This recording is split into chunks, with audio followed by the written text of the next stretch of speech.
Break के बाद आपका एक बार फिर से स्वागत है राजस्थान बुलेटिन में। शुरुआत करेंगे भरतपुर से, जहां पर राजकीय संस्कृत उच्च प्राथमिक विद्यालय का भवन जर्जर हो गया है। और साथ ही हम बात करेंगे कोटा की, जहां पर कोटा कलेक्ट्रेट में राकेश नायक की अगुवाई में भाजपा कार्यकर्ता इकट्ठा होकर प्रधानमंत्री नरेंद्र मोदी और मुख्यमंत्री भजनलाल शर्मा के नाम एक तीखा ज्ञापन लेकर पहुंचे। ऐसी तमाम खबरों पर करेंगे विस्तार से चर्चा। कोटा से आज एक ऐसी मांग उठी जिसने पूरे सिस्टम को आईना दिखा दिया। कोटा की राजनीति में आज उस वक्त हलचल मच गई जब भाजपा नेता राकेश नायक ने ऐसा ज्ञापन सौंपा जिसने सीधे सीधे पूरे सिस्टम को आईना दिखा दिया। नायक बोले, अब बहुत हुआ साहब, जब तक नेता और सरकारी अफसर अपने बच्चों को सरकारी स्कूल नहीं भेजेंगे तब तक ना तो स्कूल सुधरेंगे ना सिस्टम। कोटा कलेक्ट्रेट में सोमवार को गर्माहट उस वक्त और बढ़ गई जब राकेश नायक की अगुवाई में भाजपा कार्यकर्ता इकट्ठा होकर प्रधानमंत्री नरेंद्र मोदी और मुख्यमंत्री भजनलाल शर्मा के नाम एक तीखा ज्ञापन लेकर पहुंचे। राकेश नायक ने मांग करी कि नेता और सरकारी मुलाजिमों के बच्चे भी सरकारी स्कूलों में पढ़ेंगे तभी कुछ बदलेगा। इसके अलावा हड़ौती संभाग की जितनी भी जर्जर सरकारी इमारतें हैं उनका तत्काल सर्वे कराकर मरम्मत करवाई जाए ताकि अगली बार स्कूल नहीं सिस्टम गिरने से पहले ही संभल जाए।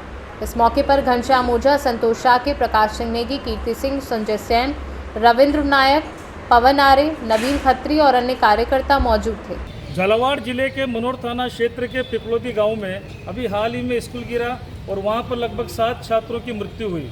लेकिन गिरा क्यों और क्या उसके पीछे कौन जिम्मेदार थे, इस बात पर अभी तक संशय बना हुआ है। कुल मिला के राजस्थान में ऐसा नियम आना चाहिए कि जो भी सरकारी कर्मचारी है, चाहे वो चपरासी से लेकर कलेक्टर तक हो, और जो भी राजनेता है, चाहे वो निर्वाचित हो अथवा मनोनीत हो, उसके बच्चों को सरकारी स्कूलों में ही पढ़ाना चाहिए। क्योंकि जब नेताओं के बच्चे और सरकारी कर्मचारियों के बच्चे सरकारी स्कूलों में पढ़ेंगे तभी वो सरकारी स्कूलों के प्रति संवेदनशील होंगे और तभी जाकर स्कूलों की दशा सुधरेगी। अगर सरकारी स्कूलों का आधारभूत संरचना में विकास होगा और वहाँ पर उनको मूलभूत सुविधाओं में विकास होगा, शिक्षा के साथ साथ सुरक्षा भी मिलेगी, तो निश्चित रूप से देश भी आगे बढ़ेगा। और पिपलोदी गांव में जो घटना हुई है, ऐसी घटनाओं की दोबारा पुनरावृत्ति भी नहीं होगी। वैसे भी आरटी अधिनियम के अंतर्गत 60% पैसा केंद्र देता है, 40% पैसा राज्य सरकार देती है। और आरटी कानून में प्राइवेट स्कूल वाले कई बार मनमानी करते हैं, कई बार फर्जीवाड़ा करते हैं। अरबों रुपये राजस्थान सरकार के, केंद्र सरकार के आरटी के अंतर्गत सरकारी प्राइवेट स्कूलों में भुगतान किए जाते हैं। आरटी में पैसा देने के बजाय वो अरबों रुपए सरकारी स्कूलों की दशा सुधारने में लगना चाहिए। क्योंकि आरटी में तो हम सिर्फ 25% बच्चों को ही पढ़ाते हैं, लेकिन अगर सरकारी स्कूल सुधर गए तो वहाँ पूरे 100% बच्चे हमारे पढ़ेंगे, वहाँ पे सुरक्षा भी होगी बच्चों की और भविष्य निर्माण भी होगा। इन्हीं सब मांगों को लेकर आज हमने जिला कलेक्टर साहब महोदय के माध्यम से प्रधानमंत्री जी नरेंद्र भाई मोदी को पत्र भी ज्ञापित किया है। साथ ही साथ एक ज्ञापन हमने हमारे आदरणीय मुख्यमंत्री भजनलाल शर्मा जी के नाम भी दिया है। हमने कहा है कि साहब, आपने झालावाड़ में जो मृतक बालक हैं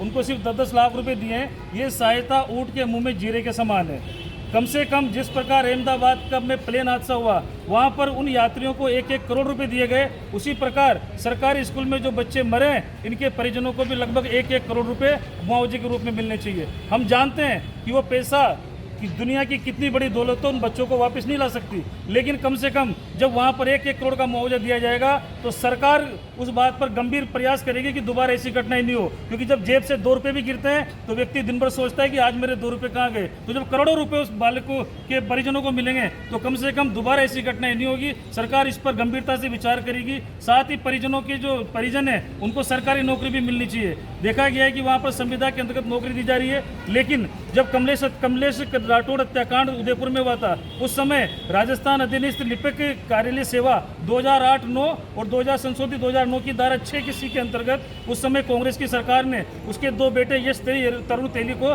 सरकारी परमानेंट नौकरी दी थी। इसी प्रकार जो भी यहाँ पिपलोदी गांव में बच्चे मरे हैं उनके परिजनों को भी परमानेंट सरकारी नौकरी मिलनी चाहिए। इस प्रकार की हमने मांग की है। साथ ही एक अभियान चला के जितनी भी सरकारी इमारतें, चाहे वो शिक्षा विभाग की हो, चिकित्सा विभाग की हो, चाहे वो रोडवेज की हो, चाहे पंचायती राज की हो, किसी विभाग की हो, सभी इमारतों का सर्वे कराया जाए। जो भी इमारत जीर्ण शीर्ण हो उसको तुरंत वहां से हटाया जाए, नई इमारत बनाई जाए।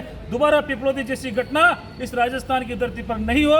इसी सब मांगों को लेकर आज हमने प्रधानमंत्री साहब और मोदी साहब के नाम, मोदी जी प्रधानमंत्री के नाम और सीएम साहब के नाम ज्ञापन दिया है। और निश्चित रूप से मैं आपके माध्यम से हमारे कांग्रेस के जो प्रदेश अध्यक्ष डोटासरा जी, उनसे भी कहना चाहूँगा, आज उनका स्टेटमेंट आ रहा था कि वो शिक्षा मंत्री जी ने ऐसा कर दिया, वैसा कर दिया। मैं सिर्फ इतनी बात जानता हूँ कि अगर आज पिपलोदी गांव में स्कूल गिरा तो वर्तमान में बीजेपी सरकार के शिक्षा मंत्री मदन दिलावर जी ने शिक्षा मंत्री होने के नाते उसका जिम्मेदारी ली है। उन्होंने कहा है कि मैं शिक्षा मंत्री तो जिम्मेदारी मेरी ली है, लेकिन सोचने वाली ये भी बात है कि वो स्कूल का भवन किसके शासनकाल में बना था।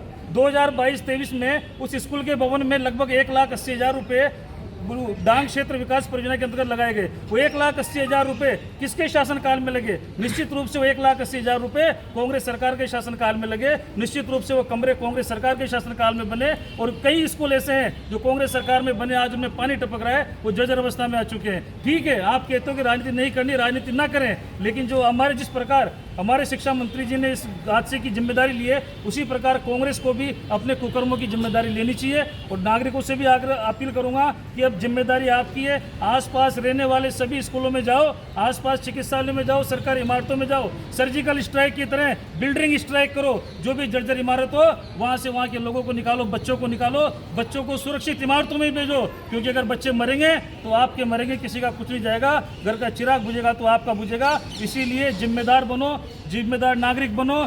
सरकारी स्कूलों में, प्राइवेट सरकारी स्कूलों में, और जो भी सरकारी विभाग है वहाँ खुद जाओ, जो भी जर्जर इमारत हो उसका विरोध करो, वहाँ पर कार्यालय मत लगने दो। वंदे मातरम, जय श्री राम। कोटा से सीनू संवाददाता सुरेश कुमार पटेरिया की रिपोर्ट।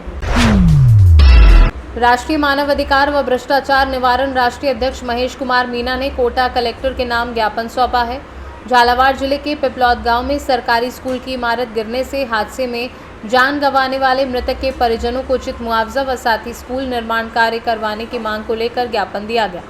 सभी स्कूलों का निरीक्षण कर मरम्मत कार्य करवाया जाए ताकि दोबारा ऐसी घटनाएं ना हो। राष्ट्रीय मानवाधिकार एवं भ्रष्टाचार निवारण से मैं प्रदेश अध्यक्ष जरीना खान और मेरे पदाधिकारी जिलाध्यक्ष धर्मेंद्र प्रजापति, संभाग अध्यक्ष किरण कंवर जी और गायत्री जी हमारी और रोशन जी और मीडिया प्रभारी प्रिया, सभी पदाधिकारी हम आज यह ज्ञापन देने आए थे कलेक्टर साहब को। जो झालावाड़ के अंदर जो घटना घटी तो ये हम सब लोगों का दिल दहल गया कि इस तरह की घटना रोकने के लिए जो भी जर्जर इमारतें उनका निरीक्षण किया जाए और जो गरीब बच्चे जो मरे उनको सभी को मुआवजा दिया जाए। सरकार से हमारा यही अनुरोध है। धन्यवाद। कोटा से सीनू संवाददाता सुरेश कुमार पटेरिया की रिपोर्ट। खबर भरतपुर से है, जहां हलेना प्रशासन एवं संस्कृत शिक्षा विभाग और क्षेत्र के जन प्रतिनिधि की अनदेखी के कारण कस्बा हलेना में स्थित राजकीय संस्कृत उच्च प्राथमिक विद्यालय का भवन साल 2007 में बना था, जो भवन जर्जर होने लग गया है। कमरों में दरारें पड़ने लग गई हैं और छत से पानी टपकने लग गया है। झालावाड़ जिले की घटना को देख स्कूल के प्रशासन ने भवन के अंदर प्रवेश करने पर बच्चों पर रोक लगा दी है। अब स्कूल के बच्चे खुले मैदान में पढ़ रहे हैं। स्कूल में कक्षा 1 से 8 तक कुल 70 बच्चे पढ़ते हैं, जिन्हें पढ़ने के लिए संस्था प्रधान सहित 7 का स्टाफ है। विद्यालय के संस्था प्रधान भागचंद मीना ने भवन की हालत से संस्कृत विभाग और जिला प्रशासन को अवगत करा दिया है। आज ही इस विद्यालय के पास से पीएम श्री राजकीय उच्च प्राथमिक विद्यालय का महल का एक हिस्सा गिर पड़ा, जिसके कारण भवन में दरारें और आ गई हैं। मैं राजकीय उच्च प्राथमिक संस्कृत विद्यालय में पढ़ती हूँ। बगल वाला महल है जो हमारे स्कूल पर गिर चुका है और कमरे में दरार पड़ चुकी है। हमें अंदर जाने से मना कर चुका है। मेरा नाम रीता है। मेरे स्कूल का नाम राजकीय उच्च प्राथमिक संस्कृत विद्यालय होगा। मेरे स्कूल की छत टूटी फूटी हुई है। मेरे स्कूल में दरार पड़ रही है और हमारे सर अंदर जाते हैं तो हमें डर लगता है कि हमारे साथ कुछ घटना नहीं हो जाएगा। मैं भागचंद मीना, संस्था प्रधान, राजकीय उच्च प्राथमिक संस्कृत विद्यालय हलेना। हमारे विद्यालय में 70 बच्चे अध्ययनरत हैं और 7 का स्टाफ है। यह विद्यालय 1996 में खुला और इसे भवन और भूमि 2007 में मिली। जो भवन है वो अब पूर्णतः क्षतिग्रस्त हो चुका है और एक कक्ष बचा है, वो सही है। उसके पीछे 5 मंजिला पुराना महल है, जिसकी दीवार रात को बरसात से ढह गई और कुछ दीवार बची हुई है जो कभी भी गिर सकती है। इसलिए हम हमारे बच्चों को अंदर नहीं बिठा रहे और बाहर खुले मैदान में बिठा करके पढ़ाई करवा रहे हैं। हमारे बच्चे इस समस्या से हमने हमारे अधिकारियों को अवगत करवा दिया गया है। अधिकारियों के निर्देशानुसार हम बच्चों को बाहर खुले में बिठा रहे हैं। भरतपुर से सी न्यूज़ संवाददाता देवेंद्र सिंह सोलंकी की रिपोर्ट। फिलहाल के लिए इस खास बुलेटिन में बस इतना ही। देश दुनिया की तमाम बड़ी खबरों को जानने के लिए जुड़े रहिए सी न्यूज़ भारत के साथ। हर खबर आपके साथ, आपके हाथ।